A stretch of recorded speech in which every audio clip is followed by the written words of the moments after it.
welcome to this episode of 3P Conversations.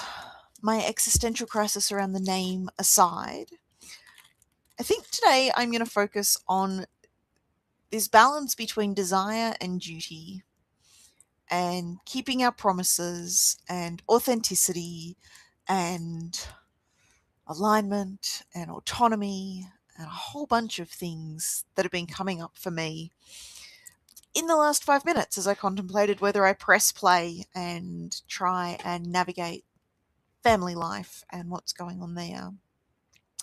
I may be joined by Ian Foster, but I decided I would push through and start on my own, on myself. No, by myself, on my own, on myself. Near enough. I have been obsessed with Seth Godin this week, and obsessed is probably not a strong enough word. And one of the books, I think it is a book, it's just a concept at this point, but the ability to push through in the dip. So he talks about quitting and not to quit when things are hard. So to quit before you start or to quit after you succeed, not to quit in the middle.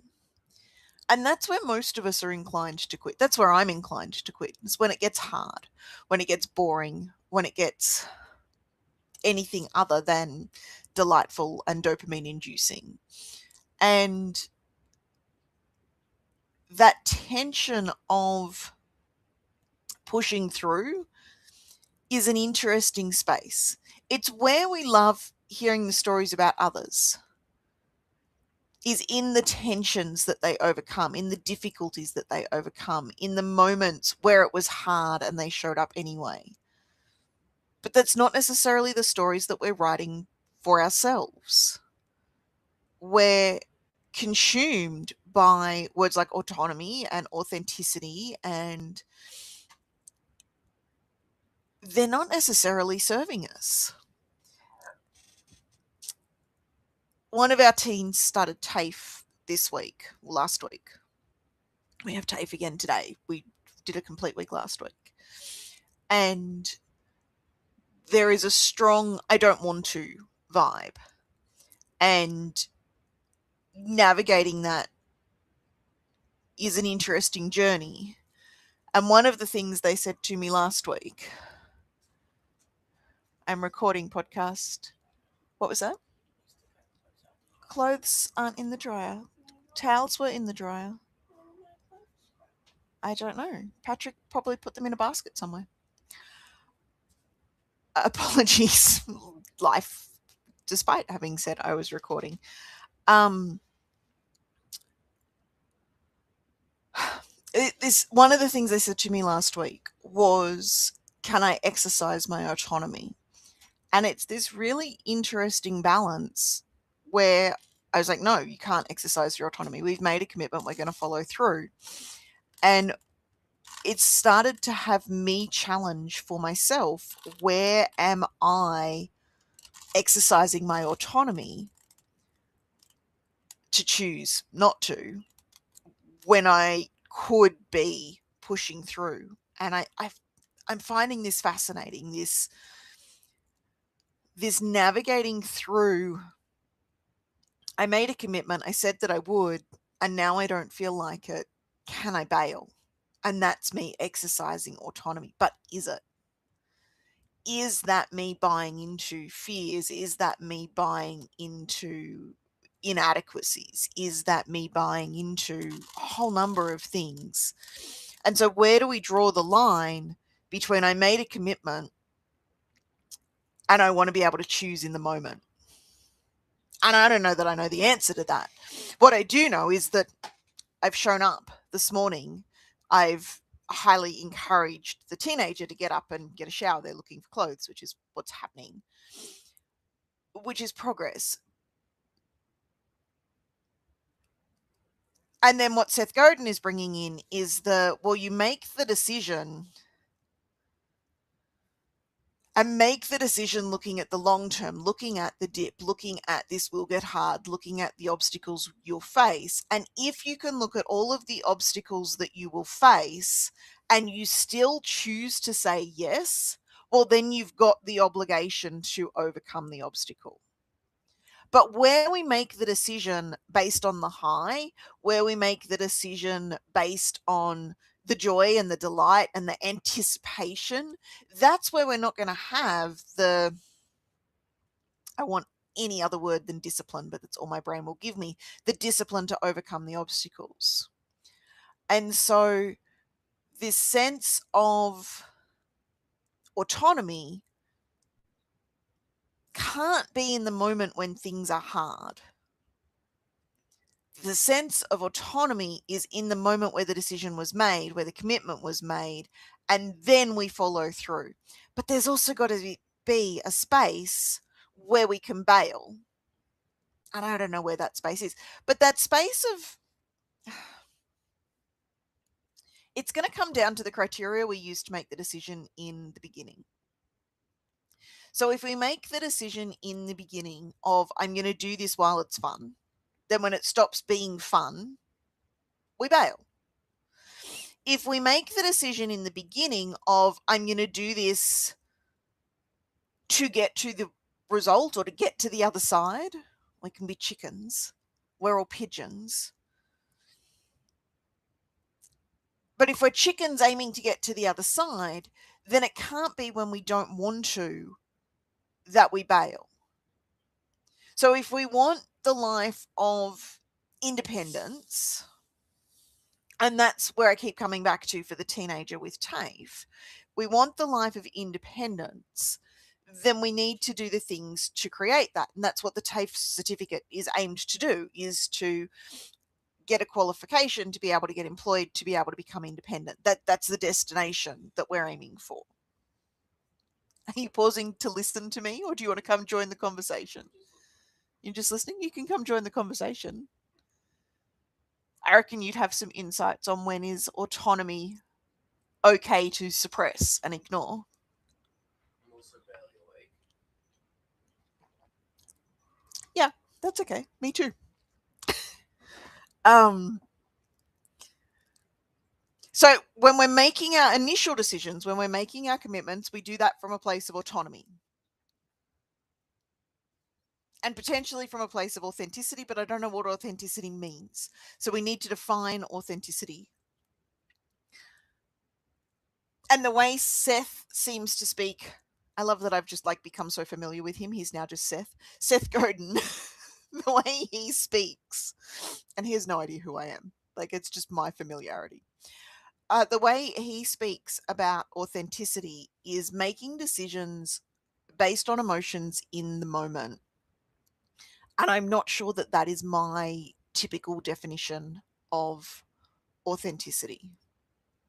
And so if the definition of authenticity is you just do what you feel like when you feel like it, then I'm pretty sure I'm with him and that we can completely scrap authenticity. If authenticity is defined differently, then it potentially has a space. So if authenticity is closely linked to autonomy and making choices based on who we truly are and not putting on masks and not being fake, then potentially I am more in favor of authenticity, and yet I realize that there is a space for masking. There is a space for, if masking is hiding parts of ourselves and not bringing all of us to a conversation, there's a space for that. When I show up as a professional, there is a space for showing up in a way that isn't emotionally driven and that isn't about showing all of me, but showing the pieces of me that are useful in the moment. And so there is a connection built, but it's not the same connection that I would have with, say, my husband. And so the professional relationship, there are parameters and boundaries on what we bring. And we can still bring our humanity without bringing everything, without allowing ourselves to be swung by a whim. Today, I don't feel like it. No, I've just been saying this to the teenagers. Like, I don't want to. Okay, well, you can not want to and do it anyway. And so, this concept that we've developed in society, and I see it in the homeschooling communities, I see it in a bunch of spaces, that we have to want to follow through, dismisses that sometimes we aren't going to want to. But if we didn't bring our autonomy in making the decision initially, then that push through is distracted.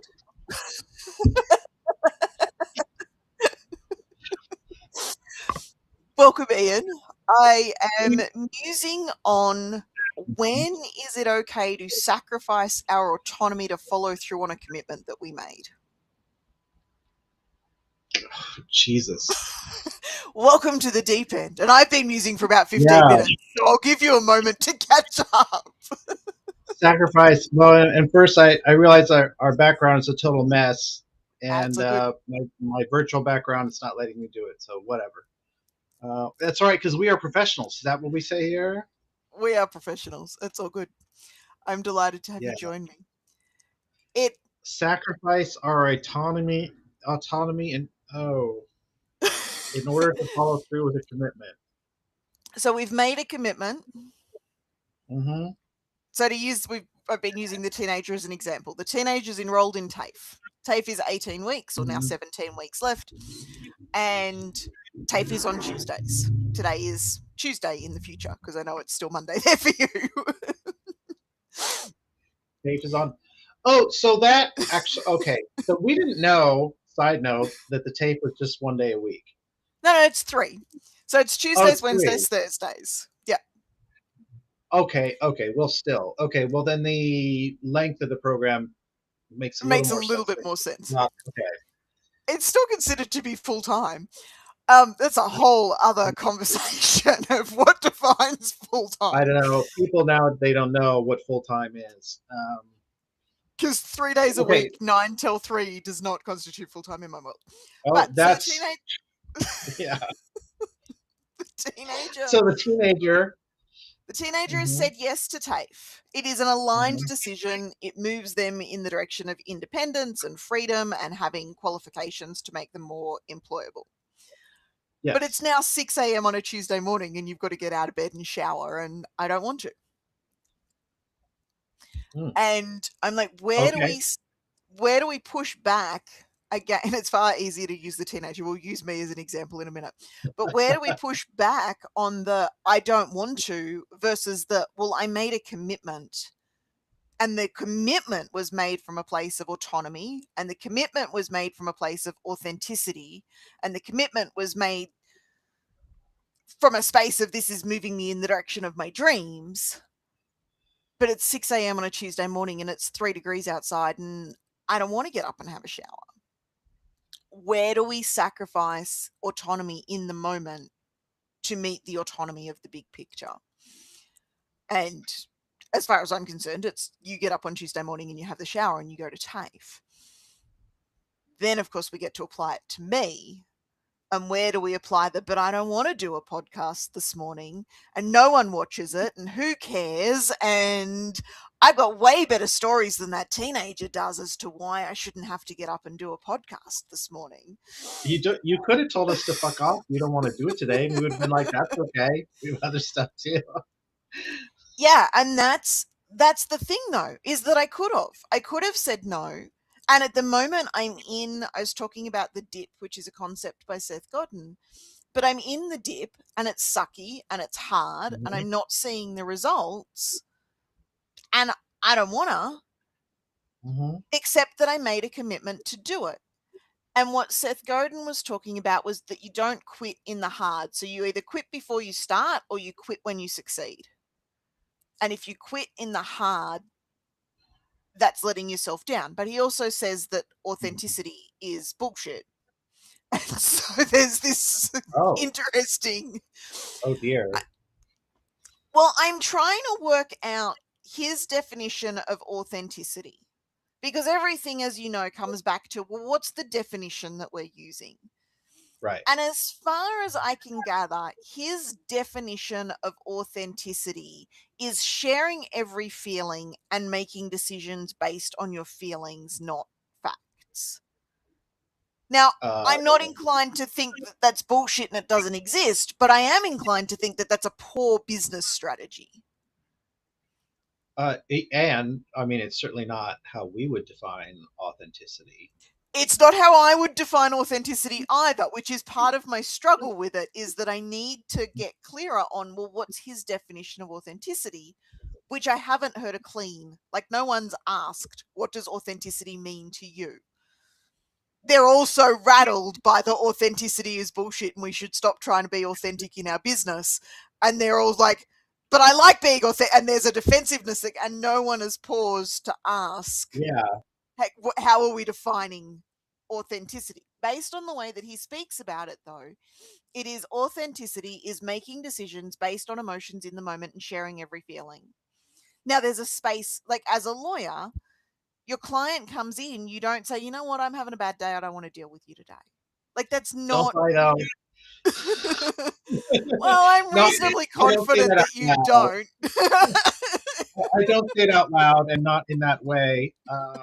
It usually is. You know what? We're going through something today, and we're not in a good headspace to serve you well today. Can we meet Yeah. tomorrow? Well, and there's a difference. So the I can't serve you well today is different to the I don't want to serve you today. Yes. And so the I don't think you would buy, if it was just I don't want to serve you today, I don't feel like it.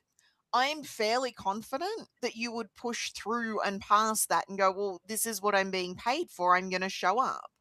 I don't want Yeah. to, but I can. Now, there's a difference between I can't. I mean, yesterday I called in sick for a call. So in 10 Hmm. years of coaching, I think I've had 5 calls that I've cancelled for various reasons. Yesterday I called in sick for a call, and I called in sick is not quite the right terminology, but Yeah. I didn't fully attend the call because I did show up for 5 minutes, but I said that I wouldn't be attending because I had to go and pick up my daughter who was sick. And so I prioritized picking up sick child over showing up to the call. Now, I've done calls in the past with sick child at my feet, and I've navigated sick children and calls concurrently Sure. because I couldn't manage the call yesterday and drive the car concurrently, or I probably would have done that too. But it wasn't I don't feel like it was I don't have the capability of being in 2 places at once. I need to pick up my sick child. I'm not going to be home in time for the call. We're going to have to skip this call. But that was an I can't do it as opposed to an I don't want to do it. And I think Hmm. there's a huge distinction between I can't show up and serve you fully today because my system is screwed and I'm dysregulated and I Hmm. literally can't think straight, versus I don't want to. Yeah. I don't know how often we succumb to the I don't wanna. Um, we probably do sometimes. We certainly don't tell the client I don't wanna. No. Um, or we don't show up to the Zoom and think, oh, you again. Yeah. Well, Um, and I know that you're not succumbing to that particularly often because if you did, you couldn't have a successful business. right. And back to the autonomy. I don't know that we feel like we're giving up our.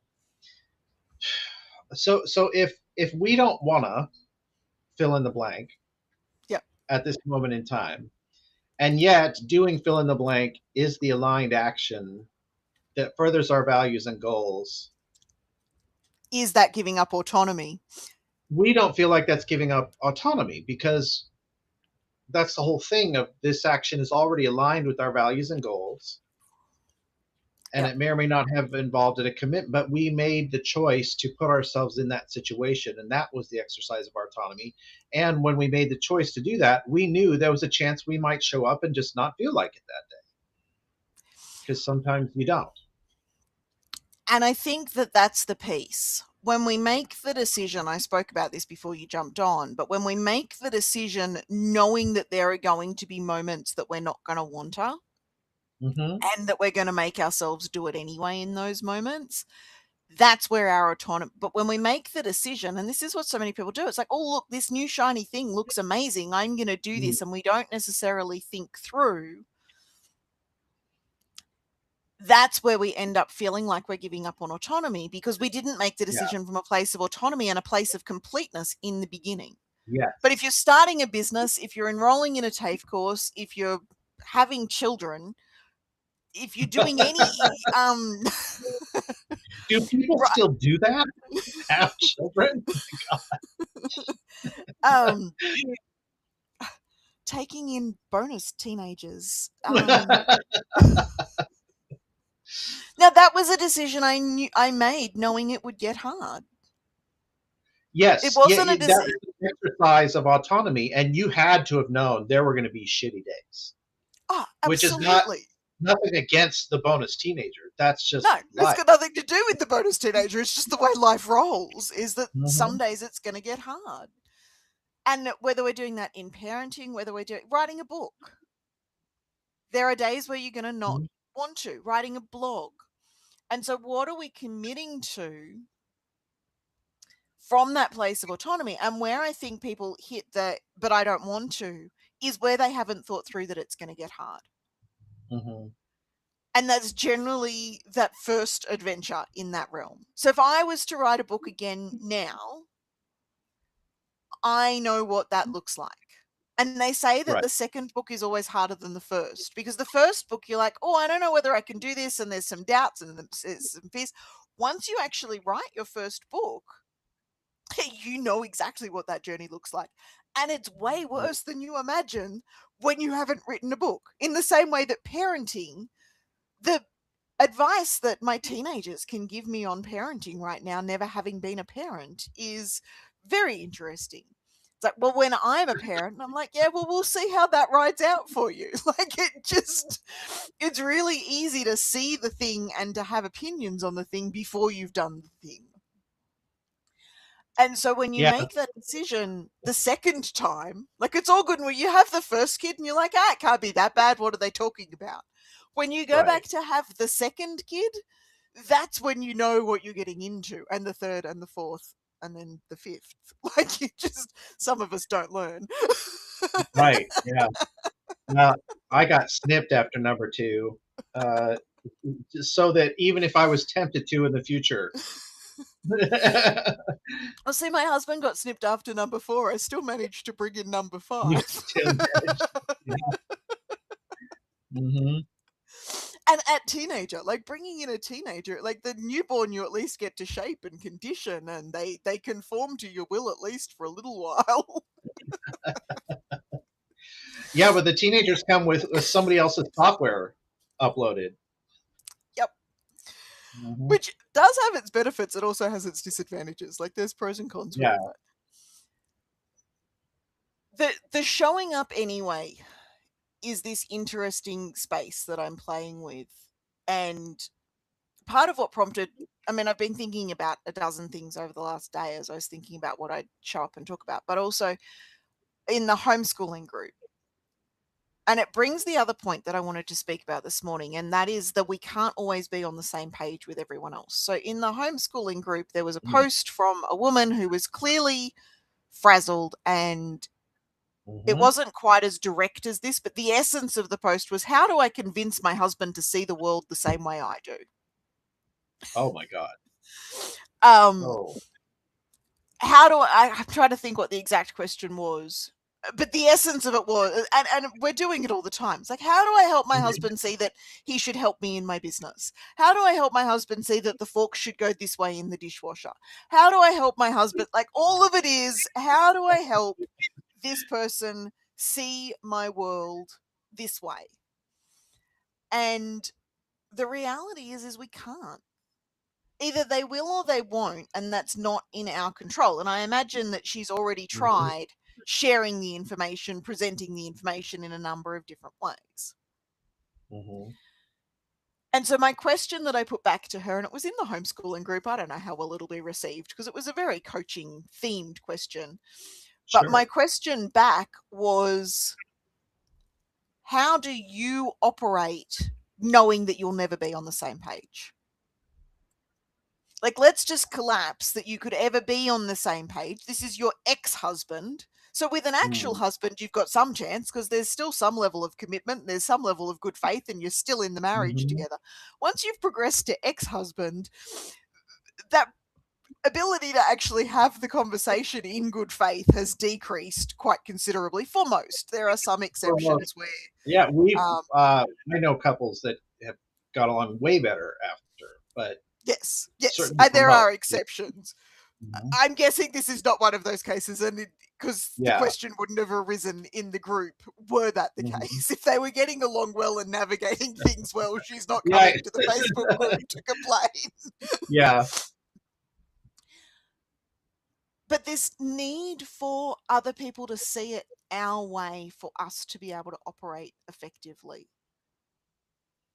So before you came in, I said to the teenagers, I'm going to record the podcast. You need to hop in the shower because I don't have time to deal with it. Like, you need to do that so that I can move on with my morning. Mm-hmm. And we need to leave pretty much as soon as we finish recording the podcast so that they're on time for TAFE. And then they came out and interrupted me. And that's okay. It is okay. Really, it is okay. I'm okay. But I can't change that. I can only change my reaction to it. I don't know that I do believe that it's okay. It frustrated me slightly. Mm-hmm. But only slightly. And the Amy of before, like, oh, you've ruined the podcast, I'm going to have to delete all.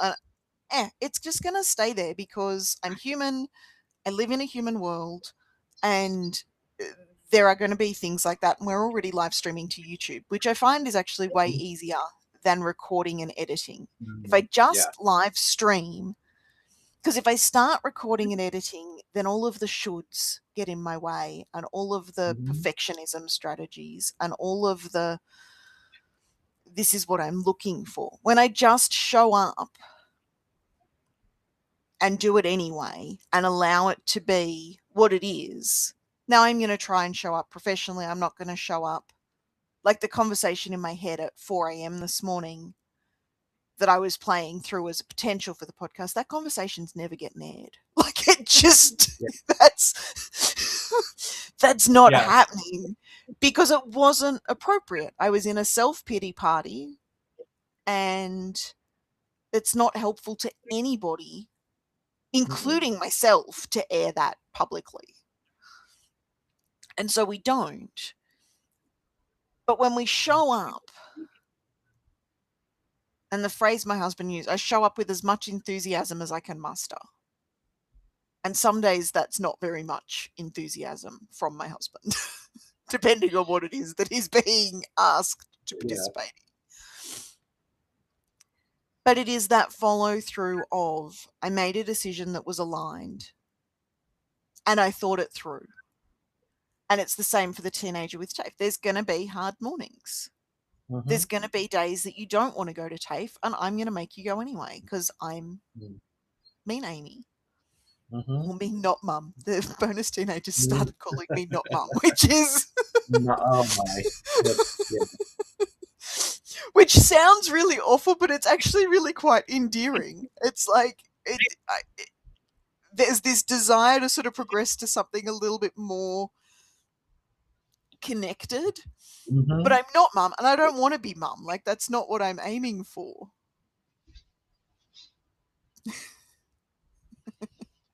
Wifey. Yeah. Hi, Heather. Bye, Heather.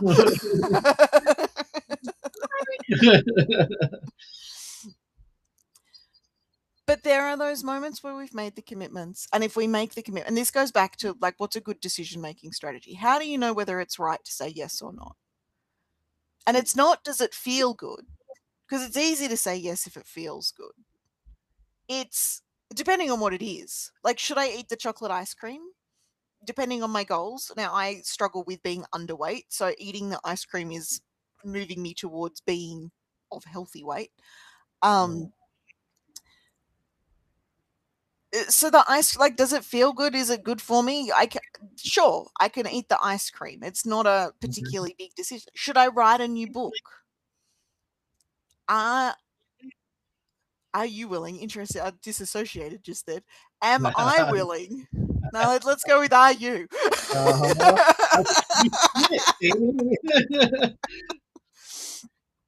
Am I willing to do what it? And I know what it takes to write a book, particularly a book that I'm writing, and the immersion in it. And at the moment, I don't know that I am willing to say yes to the writing the book, but I am willing to blog every day and write something and publish it. And then the next question is, am I willing to turn off likes and comments? So one of the things that Seth Godin's blog doesn't have is a like button or a comment section.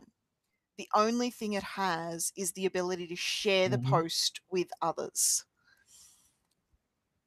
And I'm in this world of, I don't know what serves me better in that space. But am I willing to commit to a book? No. Am I willing to commit to, and I was on a goal setting workshop yesterday, and I didn't make any commitments, and I was the most annoying participant in the room, I'm sure, because I just was not following the Sure you structure. were the most awesome participant. And both things could be Structure is true. for other people. So I was potentially the most awesome, and I was potentially the most annoying. Both things can be true. But I realized when I was driving, so one of the benefits of going and picking up Tori yesterday was that I ended up with 4 hours driving in the car to reflect on life. But I was reflecting on the goals, and part of it is that I don't really want to set a goal that I'm not willing to follow through to completion anymore. And I don't necessarily want to put a time frame on it. It's like, what do you want to achieve in the next 90 days? I'm like, right now, what I want to achieve in the next 90 days is that teenager gets to TAFE every day, and we get a couple more hours on the youngest's driving record, and that the oldest learner currently, gets their driving test, which requires me to go out and do deliberate parking practice with them. That's where my focus is. I don't want 1 million followers on YouTube. I don't want, like, and then I was sitting in the car. I'm like, what's something I can put a number to? Because that was the setting, and it's like, you have to have a SMART goal. It has to be specific. It has to be measurable. Has to be attainable, etc., etc. And I'm like, I don't want to. And at no point did she say to me, you showed up to this workshop to set goals. Perhaps you should set goals, which is an interesting navigation. We'll see if she watches my podcast and comes back at me with that next time. But what am I willing to? And I'm like, well, I'm willing to commit to $1 million in my bank account by December 16th, 2035. There's a number, there's a willingness, and I get that that's like 10 years away. But I'm willing to commit to, I'm willing to put a time frame on that, willing to commit to that. Absolutely. Now, the reason I'm willing to commit to that, I don't know whether you guys have something similar in the US, but we have called superannuation in Australia, and it is compulsory for employers to put 12 to 15% of your income into this superannuation fund that is then invested and earns interest. So the date that I have in mind there is California has something similar. Your internet's just a bit choppy. I think we hit a delay there. California has something similar for employers that don't have other plans.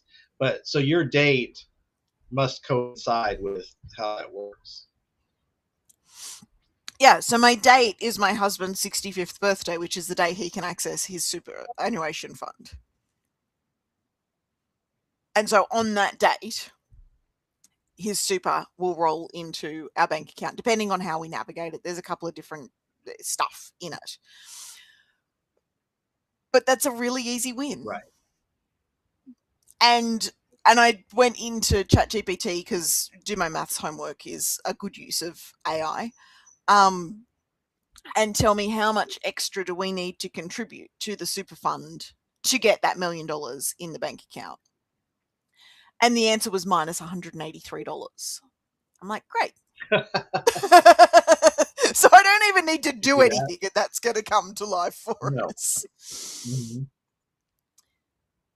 But that's a commitment that I can make. Now, it's a thing Yeah. that I know that I'm going to win at, and it's something that I know that I'm going to follow through on.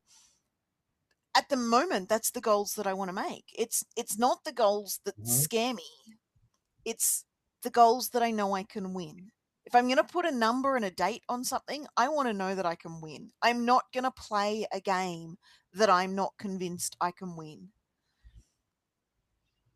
And so I Yeah. think that comes back to the autonomy. It's like, am I setting myself up to fail because I'm going to get up on Tuesday morning and go, I don't want to?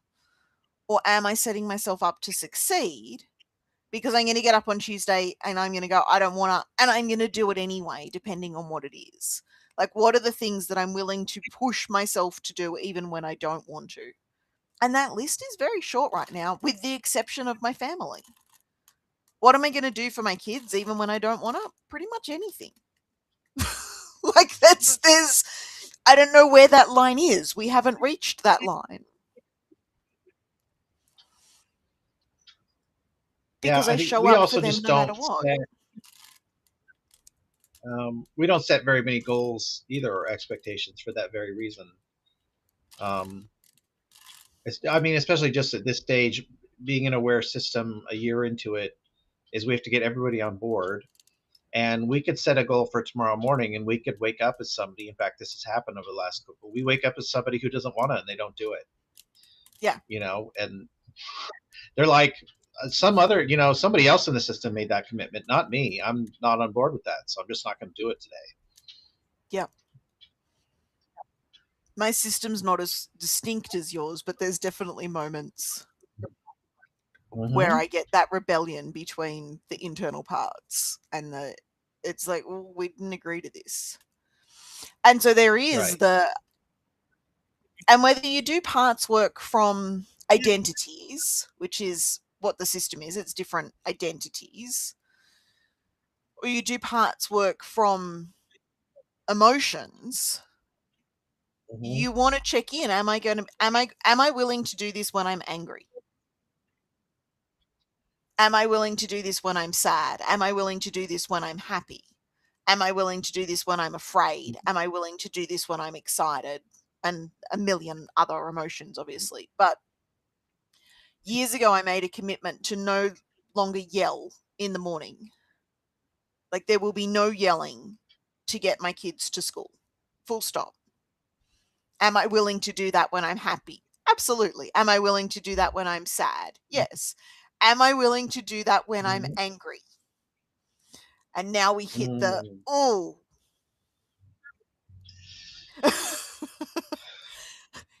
And am I capable of doing that when I'm angry?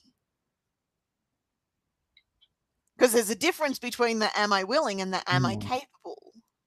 And I got to say, that teenager this morning challenged every fiber of that commitment. Mm-hmm. Because I knew what would be effective this morning is to turn on my angry voice and yell at the teen to get up, get in the shower. They would have done it without hesitation because that's their conditioning. Do I want to leverage that? Do I want to be that version of me? Fuck no. But was it tempting? Not really. Absolutely. Well, and it only gets you short-term benefit, right? Like, sure, they're conditioned to respond to a parent that way, and so you get them to get up and get in the shower this morning, but then there is still a cost to that later Ah, on. yeah. And it's not a cost I'm willing to pay. Right. It would have been effective, but not long term. like what I'm aiming to build with this teenager is a sense of trust and safety and nervous system regulation that's not going to come from me screaming. And the kind Amy appears to have worked because they're out and dressed and will head off to TAFE shortly. But there you go. Yeah. that willingness to show up and maintain that commitment. And I've maintained, I think I probably had 2 or 3 days. So I made that commitment over a decade ago now. And I've probably had 2 or 3 days in that decade where I've not followed through. Like I've had the no yell mornings. Now it got exceptionally easier when we started homeschooling. There were no school mornings. Mm-hmm. But there's this essence of, are you willing to follow through? One of the other things that Seth has been talking about, Seth Godin, who I've just become so familiar with, he's just now Seth. He's my new bestie. He doesn't know it, but he's my new bestie. And we've That's spent right. probably 50 hours together in the last week and a half. I've binge watched quite a lot of Wow. What a beautiful and relationship. Mm-hmm. yeah, it's absolutely wonderful. He, of course, has no idea who I am, and that's okay too. One of the things that he talks about is that writer's block is a myth. And what we have a block around is that I don't know that I can write something good. Because any of us could sit down. So if I said to you right now, on pain of life or death, you have to write 27 sentences on a piece of paper, you could do it. Would they be high quality sentences? No, they'd be probably like, why the hell is Amy threatening to kill me for not writing this on a piece of paper? But we're all capable of writing. Like it's not what we get consumed in is will it be any good and will anybody care? And that's a different question to I'm not able to write something. Or is it something that feels good to me? Is it something that I care about? Is it something that I find satisfying to do in the moment? I mean, lots of those kind of questions. Well, and this depends on the goal. So if someone has set out to write a book, then the autonomous goal is that they've got so many words written to go in their book. The only way you find the good words is by writing the bad words. Mm-hmm. Nobody has ever overcome writer's and block. we actually Sorry, there's just a bit of a delay. You go. Sorry. Yeah, no, there is a delay. That's okay. We like how you said finding the good words by overcoming the bad words. We sometimes do that. Like we get blank page syndrome, and we will ask AI to write the page for us, and then we will rewrite the entire thing.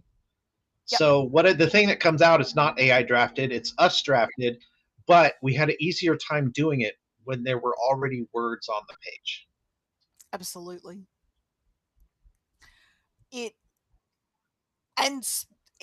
In this day and age, you've got no excuse for writer's block because you go to ChatGPT and you say, write me a paragraph that I can edit. And you've now got, and you can give it your voice. I'm contemplating, I want to write the second book in my Monique series. And I want to rather than I'm committed to. Like it's a vague aspiration at this point. And I'm so tempted to give ChatGPT the first book and say, just write me the next chapter. That I will then go in and go, oh my God, this is shit. And I will edit the entire thing, but it will get the ball rolling towards something. And maybe it'll do a good job because I'm not tied to it necessarily being my writing. It's more the message that I want to get out there. And if the AI can do it, then the AI can do it. It's going to be a fairly mediocre book. So the AI may as well write the mediocre book. But the writer's block is... well, and that's what AI is good at. It's good at replacing. And this is why I struggle to use it for copywriting. it's good at replacing the mediocre. So if you were a fairly crappy copywriter, using AI is going to improve your copywriting tenfold. If you were a good copywriter, then using AI is going to kill your copywriting capacity tenfold. And so the dance between Wow. mediocrity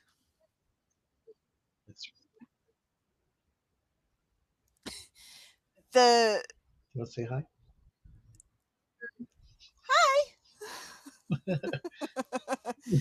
your video is very choppy today. So I kind of saw a blur of Heather in that moment. I don't Yeah. know how well it's recording or not, but I did see a blur of Heather.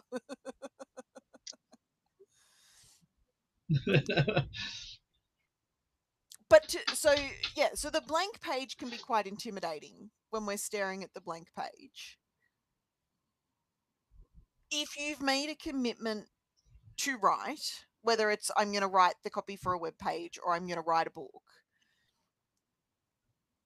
if we buy into the intimidation of the blank page, and in this day and age, like you say, you just go to AI and overcome it. But we're not blocked about writing. We're blocked about writing good. If we're willing to suck, if we're willing to write down the bad things, then we can find the good. And it's the same, like I had 3 podcast conversations in my head this morning, all of which were one of which was probably reasonably good and could have come to be a podcast, but the first 2 were reasonably crap. And if I showed up and I delivered that, I don't know that I'd be happy with what I was delivering. And I don't know, I mean, the pity party that I was having, I imagine that I'd got lots of sympathy letters and lots of "Are you okays?" and lots of "Oh my God, I didn't know," and "Can we help you?"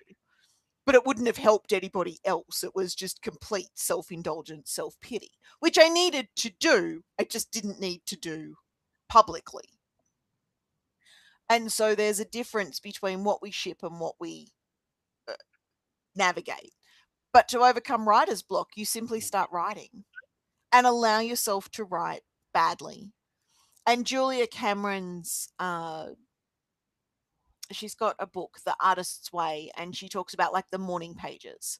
And you're not meant to read them back. You're meant to just write. And the idea is to build that muscle of just writing. It's not something that I particularly indulge because I'm not going to write 3 pages and not share it with the world. I'm more than content to share. And I do share, like I'll sit down to write and just share random thoughts. And most of them I'm willing to share publicly. There's some that I keep private, but the majority of them, and the ones that I keep private, I don't necessarily want to read again either. But that showing up to follow through on the commitments, which is where I started the conversation. It's that making the original decision from a place of autonomy, knowing that things are going to get hard and knowing that you're going to push yourself through, and then pushing yourself through. Like you say, it doesn't necessarily collapse the autonomy. We're still making an autonomous choice. It's just uncomfortable in the moment. And uncomfortable doesn't necessarily mean we're killing autonomy. And then we've still got the authenticity conversation, but you've got to come up with a definition of not you, but there's got to be a definition of authenticity that we're buying into to have that conversation. Because I really think that Seth's definition is not how most people are using it. And yet his message, because there are so many people talking about just be authentic, follow your heart. And that's great for relationship advice and it's great for hobbies, but it's not necessarily going to build a business that's going to make you want to make a business. It's not about you. It's about who you're serving and how you're serving them. Because that's why people come and pay and play and stay, I think was the rhyme that we had when I was doing marketing stuff. I think the thing you said a minute ago about discomfort too is a good point. We're often asking ourselves, is this thing, is it truly out of alignment or is it just uncomfortable? And if Yeah. it's out of alignment, then yeah, doing it might require surrendering some autonomy. But then why would we want to surrender autonomy to do something out of alignment? Versus if it's just uncomfortable, and I shouldn't say just uncomfortable because uncomfortable can suck. But if it Yep. is merely uncomfortable, then we are not surrendering our autonomy by still doing the thing. And I think you raise a really valid point, because I think a lot of people are misconstruing uncomfortable as unaligned, and they're not the same thing. Something can be uncomfortable and aligned concurrently. And Yes. particularly anything new. I mean, to take that a step further, uncomfortable is often unfamiliar. If we're doing something new, it's going to have to be Mm-hmm. unfamiliar. And therefore, not all unfamiliar things are uncomfortable. And there is certainly a school of personal development that speaks into that. Not all dreams that are worthwhile come with fear. And there's a whole other rant there. I may tap into that rant at some point. There was a line I read in a book that said all awareness comes through fear. And I'm like, no. Just no. I cannot conceive that all awareness comes through fear. No, and I'd only have to find one example to disprove that. Of Yeah. course, then what would happen is when people make a statement like that, they would then redefine awareness in such a way as to fit the statement they previously made. So it just becomes circular. Oh, and he has. He's got a whole list of fear and how he's justified. And I'm just like, no, Mm-hmm. I cannot, I will not. Because this misconception that fear is the pathway to success, and that uncomfortable is the pathway to success, and that everything unfamiliar is uncomfortable, pisses me off, to say it directly. Like, I've just reached a point Mm-hmm. where the other day someone said, if your dreams don't scare you a little bit, they're not big enough. No. Why do my dreams have to scare me? Like, I Right. just,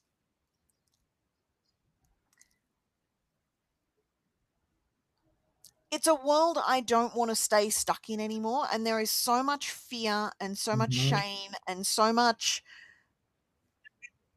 unfamiliar, uncomfortable, and then a justification. And part Well, of my, it comes from, and we've seen it in this coaching world. Mm.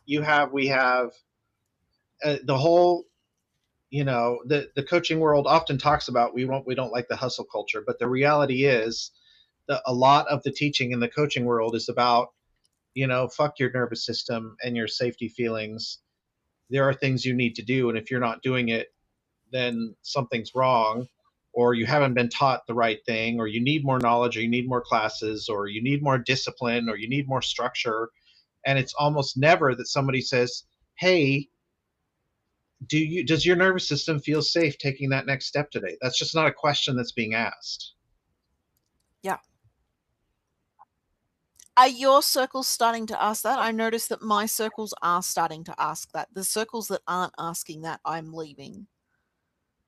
My Mm-hmm. circles are starting to ask that. And if they don't, I make them.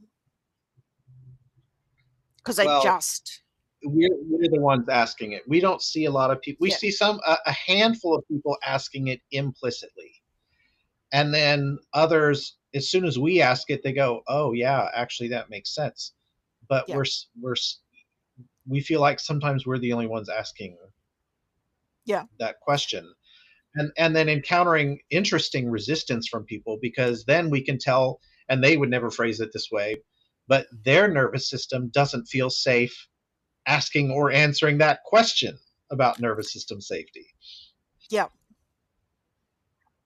Well, and we then come back to, because the nervous system safety is important, and sometimes we still have to override it. It's like, I made this, so the nervous system part of that's what the teen is rebelling against with TAFE. It's like my nervous system is dysregulated right now. I don't feel safe doing this thing.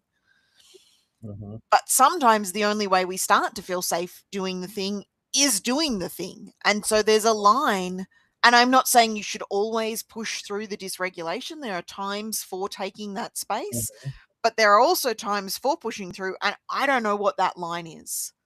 And that's the piece that I find really, it's like there is a place to push through, and how do we navigate that? But the beginnings of that is to allow the question to be asked in the first place. Right. Because if you don't even know whether your nervous system feels safe or not, then you can't possibly make a decision from it. So does my nervous system feel safe? Potentially, yes or no. Or I don't know. They're kind of the three options there. And then what do I do with that? And that's going to depend. Will doing this thing help my nervous system learn that it is safe to go out and be seen and whatever it is? Or will this create more ripples? And sometimes we don't know the answer to that. And it's going to be through experimenting or testing that we discover that. But it starts with asking the question. And I think this is the problem with the, do you feel autonomous? Do you feel you have choice in this moment? It's not necessarily the best question to be asking. And what I'm reminded of, and I think we've talked about it previously on the podcast, is the window of tolerance for the nervous system. Like there's a point, because if the nervous system is completely regulated and like almost flatlined, we're still not going to want to do anything. Like that doesn't serve us well. Like we do need some stimulation. And so that stimulation in our window of tolerance, and ideally we're expanding that window of tolerance so that we can do hard things when uncomfortable within the capacity of our nervous system. Potentially. Yeah. I don't know. But it's a conversation worth having. And it's a conversation worth having because this dream terrifies me is not the space that I want to set goals from. And so if I've got to have fear for my dream to be worthwhile, I don't want to play that game. But I do also know that I need some level of stimulation. I just don't know that we need to call it fear. And so if I'm not feeling fear... excitement gets mislabeled as fear also. Yes.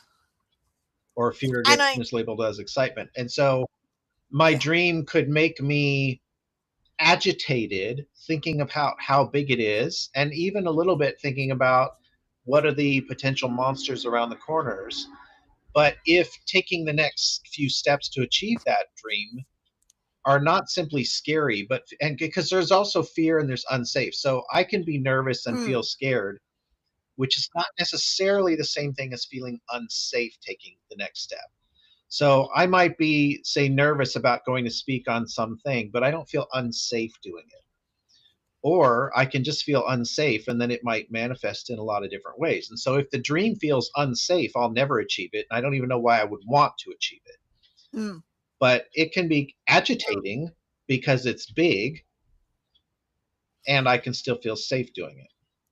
Well, and then we get to the difference between feeling safe and factually safe. Because there's a difference between those two as well. I feel unsafe. So my husband mocks me frequently for many things, but there's a specific example that I'm thinking of. In the car, my nervous system, for whatever reason, and I haven't managed to trace it back, and I'm not particularly interested in understanding the history of it. In the car, I'm a dreadful passenger. And so he'll take a corner too fast, and I will vocally like go, and my nervous system doesn't feel safe. And yet he's never crashed the car. Like he takes the corner, what I would say is too fast, and yet his results suggest that it's not too fast. Because if it was too fast, at some point he would have had an accident. And so it's too fast for my nervous system and my comfort level, but it's not actually unsafe because there's never been a consequence that leads to that. So I feel unsafe, but I am safe. And I think sometimes we have to step back a little bit. Now, that doesn't mean disregard the nervous system, because that feeling of unsafe, it's funny, my daughter says to me, "You're okay." So I'll gasp at her when she's driving, because I do it with all of the... I'm the worst person to teach the kids to drive because my nervous system is just not geared for it. And yet I'm the one that they have the most access to, and so we do it. But she'll say to me, "You're okay." And I know her intention in that moment is to try and soothe my nervous system, which is internally I will then soothe my nervous system. But "you're okay" when I'm gasping and saying that I'm not, like, my nervous system doesn't feel safe, doesn't help. And I know her intention is to help, which is why I don't. She's like, "Well, what do you..." I'm like, "I don't know what I want." And frankly, like, I know I'm safe logically. So stopping the car and swap it, like, none of that is actually what would make me feel safe. I don't know. But I am safe. And so there's this distinction between the feeling and and the facts are so hard to pull out. I mean, the facts with the driving is easy enough because the car hasn't crashed. We're still traveling along. You are safe. I haven't crashed the car. My results speak for themselves. And it's not just... I mean, the learner drivers I tend to challenge a little bit because they've got like 12 months of driving experience. It's like, you haven't crashed the car yet. And it's hard to buy into. My husband's been driving for... I'm trying to do the maths. My brain won't math. I don't know if it's just that my brain won't math or I don't like the answer that I'm getting. My husband has been driving for a very long time. Let's just... Doing the math. So I now have... my baby is 16, and my math doesn't like that either, because to have a child, like, my youngest is 16, means that I must be at least an age far older than I perceive myself. Now, factually, that age is what it is. But yeah, the results speak for themselves. I am safe, and his driving is safe, and my nervous system disagrees. And it's completely out of my control. Like, if I could turn that off to help my learner drivers, because I know me gasping at them going around the corner too fast doesn't help. It harms. Like, it creates tension for them. Like, it's not helpful at all for them. But I can't turn it off. And so I'm then dysregulating their nervous... like, my nervous system being dysregulated is dysregulated. Like, it just creates this weird cycle. Yeah. But that's a good example with you and your husband, because your nervous system, you can't just turn it off. It reacts the way it reacts, and if you try to judge it or ask it why, it will just get worse and act out. So it's better to just sit in the feeling. But because you have sufficient evidence that he doesn't crash, at least not regularly, you still keep getting in the car. He hasn't had any car accidents at all. At all. But if you really thought you were going to die, you wouldn't get in the car. Yes. And every now and then, if I can't navigate my nervous system, I will make him swap places with me and let me drive. However, I have more car accidents than him, and we're realistically more, like, we're safer with him driving than me. He has at least a decade more of gathering experiences, and he drives... he does 3,000 or 4,000 kilometers a week in the car for work. Right. So he's, like, if we're counting kilometers, he's got 10 times the driving experience that I've got. Right. And sometimes I still can't convince my nervous system of that, and we end up with me driving. And the irony is that I do it to myself as well. Like, I'm my own driving doesn't make me feel safe either, but I at least feel in control. And sometimes we will sacrifice safety for control. Or at least I will. We could continue for hours. I am conscious of the time, so I'm going to wrap us up here. I think there's many questions left open for people to explore. I invite you to explore them. I don't proclaim to have answers. I have lots of questions. So if you want questions, if you want reflection, subscribe to the podcast and continue to listen in, and we'll see where this goes. Like I said, I'm in the dip. I'm questioning my existential purpose and crisis, but I'm going to keep showing up until I am no longer in the dip, and then I will make a decision on where we go from here. Thank you very much. You're currently labeled as Jack. I don't know if you're Jack or Ian, but you are welcome, Yeah, whoever Jack. you are. You are Jack. We've been Jack for a while today. I don't know that we've met before, so lovely to have met you. And I'm guessing that much in the way that I've been watching Seth, and he is now my bestie, you've been watching from the background, and we've at least met in your world. Yeah, I think you and I met briefly one time, but I front frequently, just not normally on the Zooms, just normally during live stuff. So yeah. Lovely to have connected with you. For those listening, hit the like, hit the subscribe, do something, and we will connect soon.